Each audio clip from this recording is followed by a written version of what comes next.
Angélique Kidjo, la chanteuse béninoise, fait son entrée dans les pages du dictionnaire Larousse. En 2025, plus de 40 personnalités auront l'honneur de rejoindre les pages du dictionnaire Larousse. L'annonce a été faite le lundi 29 avril 2024. Ces célébrités font partie des 150 nouveaux mots, sens, locutions et expressions qui rejoindront les pages du dictionnaire. Parmi eux, on retrouve la star de la musique béninoise et africaine Angélique Kidjo. La chanteuse de 63 ans, 5 fois lauréate des Grammy Awards et lauréate de l'Académie Charles Cros, est connue pour la diversité et l'originalité de sa musique. Elle se fait remarquer aussi par son engagement humanitaire comme ambassadrice internationale de l'UNICEF. Angélique Kidjo, née le 14 juillet 1960 à Ouidah, une petite ville portuaire de la République du Bénin, est une chanteuse béninoise et française, 5 fois lauréate des Grammy Awards et lauréate de l'Académie Charles Cros, connue pour la diversité de ses influences musicales, l'originalité de ses clips et son engagement humanitaire comme ambassadrice internationale de l'UNICEF. Elle a chanté lors de la cérémonie d'ouverture des Jeux Olympiques de Tokyo 2020 le 23 juillet 2021.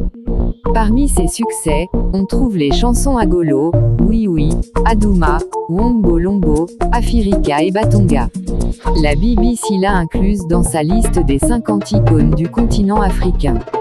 Time Magazine l'a appelée la première diva africaine, et elle fait partie de la liste établie par The Guardian des 100 au monde.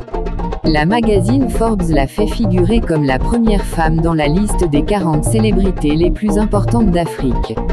Le Daily Telegraph l'a décrit en 2012, lors des Jeux Olympiques de Londres, comme la « reine incontestée de la musique africaine ». Paris Match la place en tête de sa liste des 10 femmes les plus influentes d'Afrique et l'inclut dans sa liste des 10 artistes africains les plus engagés.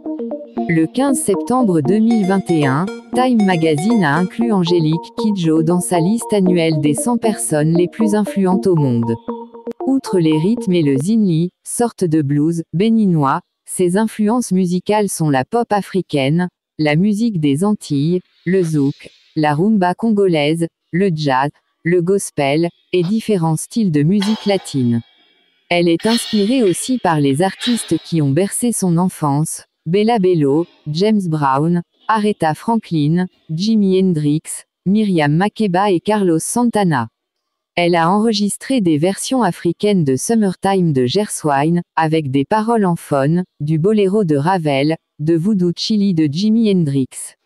Elle a collaboré avec de nombreux artistes, notamment Carlos Santana, Alicia Keys, Peter Gabriel, Herbie Hancock, Branford Marsalis, John Legend, Bono, Yo-Yo Ma, Sting, Mathieu Chédid, Alexandre Tarot, Philippe Glass, Josh Groban, Diane Reeves, Vampire Weekend, Dr.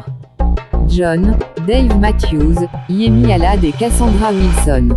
Le 25 juillet 2017, elle crée le spectacle Femme Noire d'après un poème de Léopold Sédar Senghor, célébration de la femme africaine, présenté dans la cour d'honneur du Palais des Papes comme spectacle de clôture du 71e Festival d'Avignon, qu'elle interprète en compagnie du comédien ivoirien Isard de Bankolé, du saxophoniste camerounais Manu Dibango, du guitariste américain d'origine congolaise Dominique James et du jeune rappeur français MHD, considéré comme un prodige de l'afro-trap. Kidjo parle couramment le fon, le français, le yoruba, le mina et l'anglais. Elle réside à New York. Elle chante dans ces 5 langues.